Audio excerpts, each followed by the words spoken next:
Bonjour et bienvenue sur ce tutoriel sur Hammer que je voulais faire depuis très longtemps sur les bases de Hammer. Alors qu'est-ce que Hammer? Il s'agit d'un outil utilisé pour designer la plupart des niveaux du moteur source, c'est-à-dire de Half-Life 1 jusqu'à Portal 2.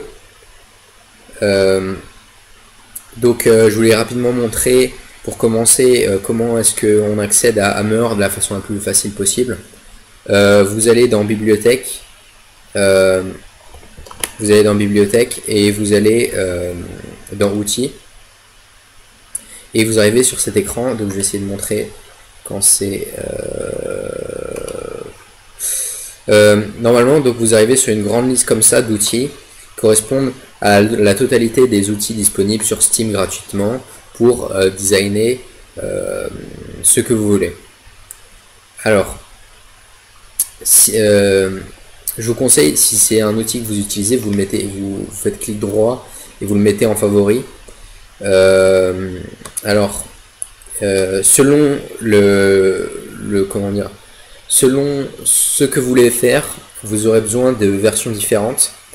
Alors, si vous voulez créer des maps pour le workshop Steam, il faut télécharger Portal 2 Authoring Tools Beta, qui est un outil qui est fait exprès pour Portal 2.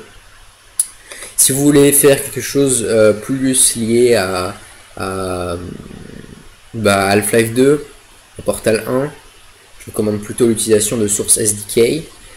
Soit vous le téléchargez si vous voulez faire un mod, soit il se trouve dans les dossiers du jeu, donc dans le dossier bin et hammer.exe, et vous allez trouver la même chose. Alors ce qui diffère des différentes versions de Hammer, ce sont les settings qui sont faits au démarrage de Hammer. Donc c'est à dire qu'ils vont être configurés pour loader des textures en particulier, des entités en particulier, et voilà. Alors donc quand vous allez lancer pour la première fois Hammer, vous allez tomber sur un truc comme ça. Donc Portal 2 Authoring Tools. Donc si vous le lancez par les fichiers de Portal ou de Half-Life 2, vous allez directement tomber sur Hammer World Editor, qui est l'outil principal et celui dans lequel je vais parler aujourd'hui. Il existe également un outil qui permet de voir les fichiers modèles, qui est très utile si vous voulez voir un peu comment on a fait le jeu. C'est très intéressant. Un outil pour faire du design de personnages, surtout au niveau du visage. Et ce qui est pas mal, c'est la documentation. Si vous avez besoin d'aide, cliquez sur ce bouton, ça vous emmène sur le wiki Valve Developer Software, qui est assez bien documenté, qui n'est pas en français bien sûr, qui est en anglais, mais qui est assez bien documenté, et heureusement il y a une communauté qui aide à faire des trucs pas mal. Donc lançons ça tout de suite. Alors Hammer World Editor. Ah voilà. Attendez, je resize tout. Voilà, désolé. Hop. Alors, attendez. Hop. Alors, nous voici dans Hammer. On peut observer déjà une interface. Voilà. On voit qu'à gauche il y a une barre avec des toutes petites icônes mais qui ne sont pas loadées pour l'instant, et on voit que là en bas il a déjà cherché les chemins pour Portal 2, puisque j'ai lancé évidemment la version Portal 2. Voilà, donc les messages c'est très utile pour voir si vous avez des erreurs, mais quand vous commencez en général vous n'avez pas trop besoin de ça. Sur la droite vous avez des outils. Ils sont peut-être pas configurés comme moi. J'ai simplement configuré différemment. Alors j'ai fait File New, donc pour ouvrir un nouveau fichier. Alors dans View, vous pouvez customiser ce que vous voulez mettre. Dans Screen Element, vous pouvez choisir ce que vous voulez mettre dedans dans vos barres. Moi je préfère avoir déjà le groupe des textures, c'est très intéressant pour, enfin c'est très pratique quand vous voulez rechanger de texture, et l'outil des entities qui est assez utile parce que c'est plus facile que de mettre un objet et de le changer comme on faisait avant dans d'autres versions d'Hammer. Alors les outils que vous allez, enfin le côté que vous allez utiliser le plus pour faire des choses différentes, c'est la gauche. Vous voyez que vous avez une série de plusieurs objets. Donc l'outil, l'un des outils principaux, c'est l'outil de la vue, qui permet de sélectionner des entités. Ensuite, il y a cet élément qui permet de placer des entités. Donc il y avait une méthode avant qui consistait à placer un objet, de le mettre et ensuite d'éditer ses propriétés. Donc en revenant ici et en allant chercher ses propriétés et en changeant ça. Mais moi je préfère aller directement là et changer dans Entities et d'aller chercher l'entité que je veux en Ambient Light par exemple, en Ambient Light pour la lumière. Bref. Oui, alors donc ça c'est l'élément pour les quantités, l'outil de base, l'outil de la matière, l'outil de la matière. Alors il s'agit de l'outil du block tool qui permet de faire des blocs. Alors de base ils sont en forme de pavé droit. Vous voyez sur ces vues ici que vous avez les vues sous plusieurs axes, et ici une vue en 3D. Alors j'appuie sur Z pour contrôler la vue, hop, et évidemment ce sont les contrôles en anglais. Donc pour avancer c'est W, parce qu'il s'agit d'un clavier anglais. Pour les hotkeys, c'est-à-dire les touches principales. Alors parfois vous aurez peut-être pas envie de faire un bloc, vous pouvez changer la forme de ce que vous voulez, soit un arc, soit un bloc, soit un cylindre, soit une sphère, etc. Alors les blocs c'est le plus utilisé quand même. Il y a très peu de choses qui ne sont pas des blocs dans les jeux Valve. Alors très important, ce que vous mettez dans le bloc, dans l'outil texture à droite ici, le bloc que vous allez créer en faisant entrer va automatiquement prendre les caractéristiques de la texture en cours. Donc je vais faire browse, je vais chercher floor, donc le floor, comment dire ça, le sol. Je vais chercher ça. Je vais chercher un sol qui me plaît. Voilà, ici. Bon, même si c'est pas le sol, c'est pas grave parce que j'ai pris une texture qui convient à tout. Et ensuite, je fais entrer. Et ça y est, j'ai mon bloc qui est là. Et voilà, j'ai mon bloc qui est là. Et il est positionné. Donc là, ce serait plutôt un mur. Ici. L'outil de texture. Alors, il y a des trucs intéressants à savoir là-dessus. Et vous pouvez reconfigurer vos textures, choisir des textures, copier des textures. Alors clic gauche, attendez, j'en prends une hasard, floor, voilà. Celle-là, voilà. Clic gauche prend les spécificités techniques des textures, c'est-à-dire la copie, et clic droit l'affecte sur une face et pas la totalité des faces. C'est-à-dire que si vous changez la face ici, il faudra faire le tour du bloc et aller chercher. Voilà. Ensuite, vous avez un truc sympa, c'est les displacements. Ça permet de faire des formes un peu originales. Donc c'est simple, vous faites create, vous choisissez votre puissance de calcul, correspond à des puissances de calcul des polygones. Donc 3 ou 4 en général, 3 c'est bien. Et après vous pouvez mettre du relief comme vous voulez.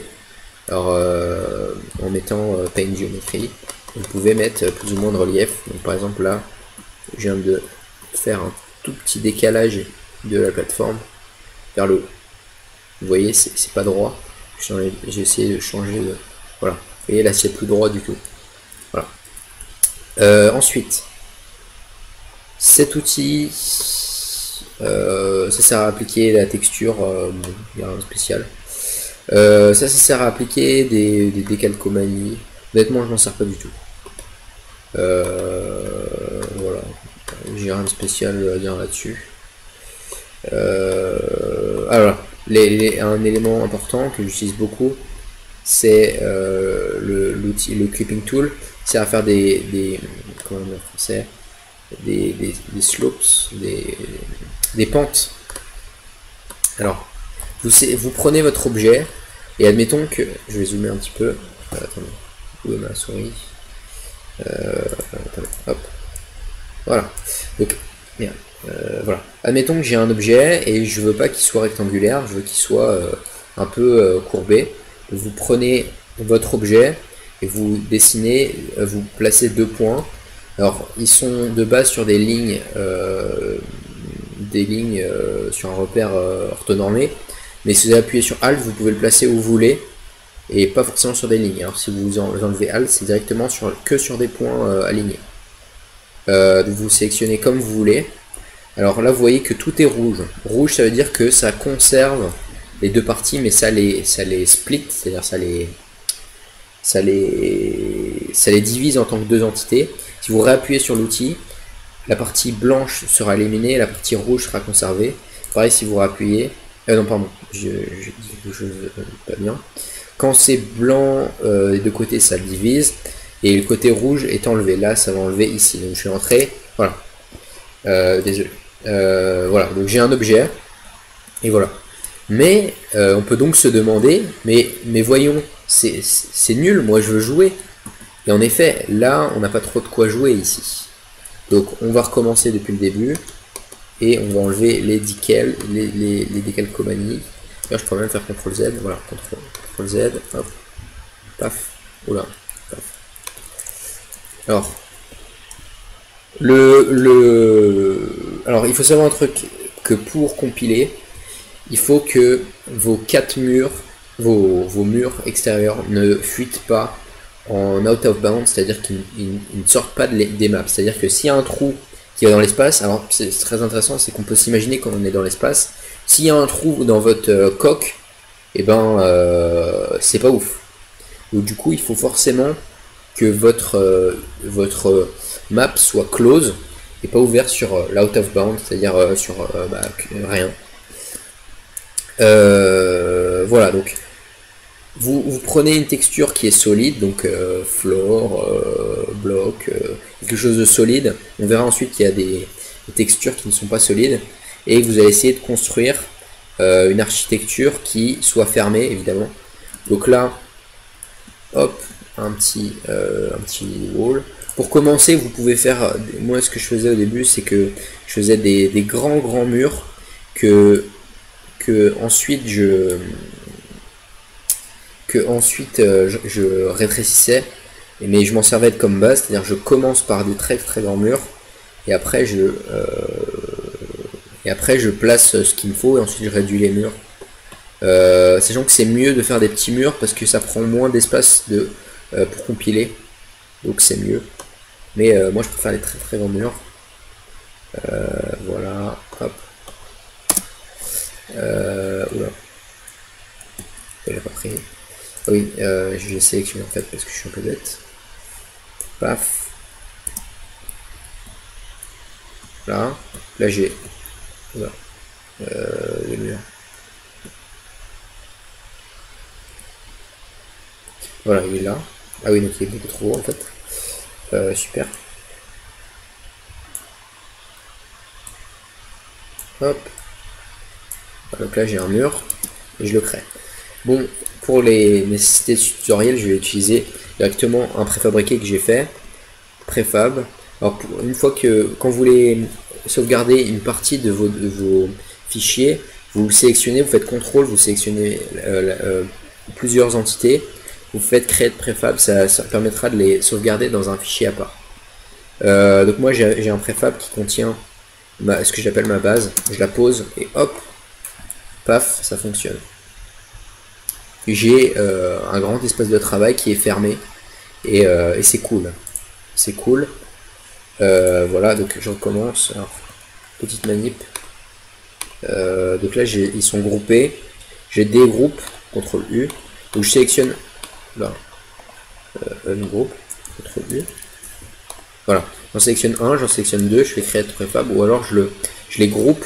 Ça sert à par exemple bouger plusieurs objets ensemble, CTRL G. Voilà. Alors, ensuite, une fois que vous avez ça, c'est l'essentiel. C'est l'un des trucs essentiels. Le deuxième truc, c'est pour jouer. Évidemment, nous on veut jouer. Il s'agit de Info Player Start. C'est ça, vous pouvez pas, vous êtes obligé de l'apprendre par cœur. Vous le placez dans votre room. Vous n'avez pas grand chose à y faire, juste le placer. Normalement, quand vous commencerez votre jeu, quand vous lancerez votre map, il sera compilé. Vous commencerez d'ici exactement et vous faites ce que vous voulez. Alors, je vais pas compiler parce que ça peut faire crash le stream. Cependant, qu'est-ce qu'on peut savoir dessus? On peut faire quoi? Oui, les objets ont des propriétés que vous pouvez prendre avec le Selection Tool. Et sauf que l'Info Player Start, il n'a pas vraiment de propriété à part là où il pointe au début, c'est-à-dire là où il regarde. Ensuite, alors qu'est-ce qui est important? La logique. La logique, alors comment je vais pouvoir montrer ça? Il me faut un bouton, propre bouton, paf, un bouton, et un truc qui s'active avec un bouton, donc par exemple une porte, donc door, testing door, voilà. Je commence, oula, je prends mon outil. Très important, donner des noms équivoques évidemment. Door 1, bon là j'ai un nom pas très inspiré. Et mon bouton, je l'appelle bouton 1. Bouton 1. Ce qui est idiot parce que j'ai mis un nom en anglais, un nom en français, mais bon. Alors, on voit qu'il y a différents paramètres. Delay before reset. Évidemment, il y a une aide ici qui est assez utile, qui est en anglais.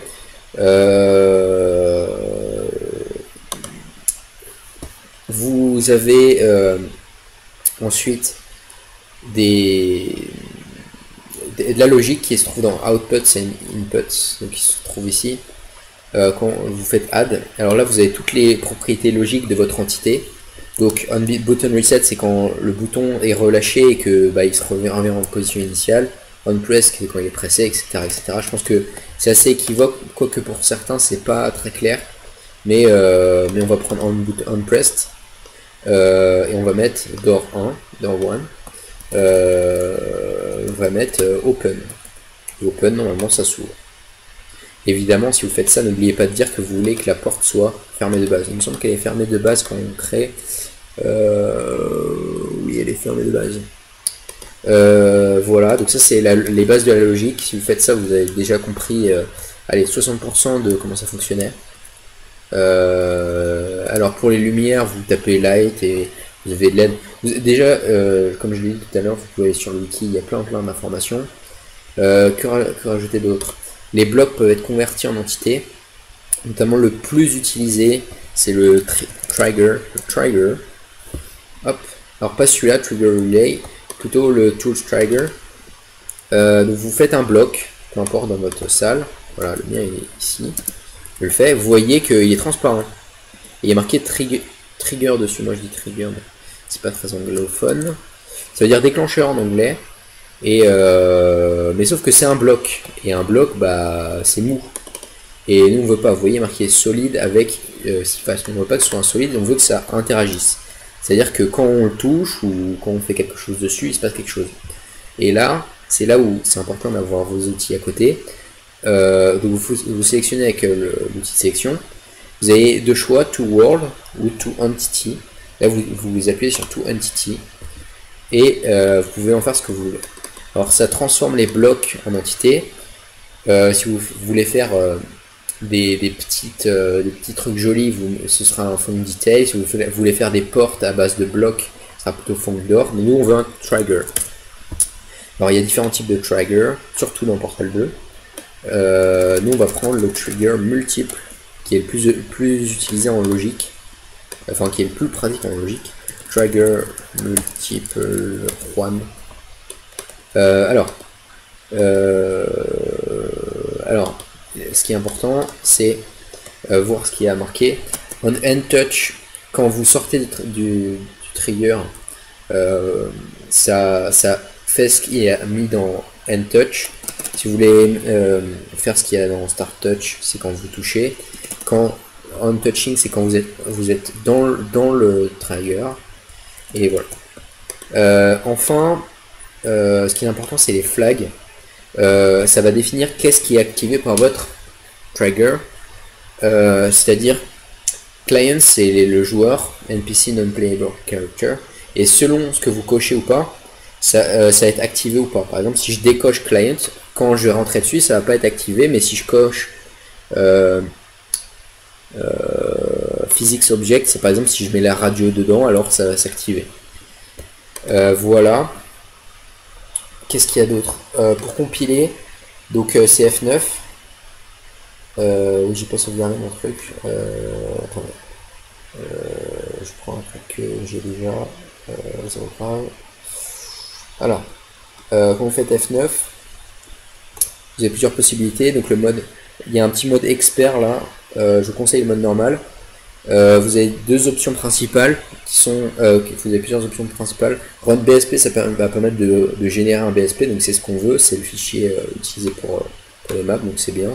Run vis aussi, run rad aussi. HDR, c'est pour le rendu final, donc moi je le décoche en général, il a été coché parce que j'ai fait un rendu final. Don't run the game after compiling, c'est si par exemple vous l'avez déjà lancé, il suffit de faire la commande reload et ça relance la map. Wait for keep rest when done compiling, c'est quand il y a une erreur, ça permet d'attendre dans la console de commande avant de fermer le message. Alors moi je mets /novid /window, ça me permet d'avoir le jeu quand je compile et sans la vidéo d'intro et en mode fenêtré. Voilà, qu'est-ce qui manque? Le workshop, alors je suppose que si vous regardez ça, vous êtes intéressé par le workshop. Alors c'est très compliqué pour pas grand chose. Très important, il faut un déclencheur, donc un déclencheur logique. Là ici j'ai un bouton qui dans outputs va aller mettre PTI ends et qui va mettre instance relay underscore PTI underscore level underscore end point virgule trigger. Alors ça c'est un truc que j'ai copié sur développeur software parce que c'est très compliqué et je me suis pas cassé la tête, je l'ai copié. Et dans func instance, je suis allé prendre en fixup name PTI ends.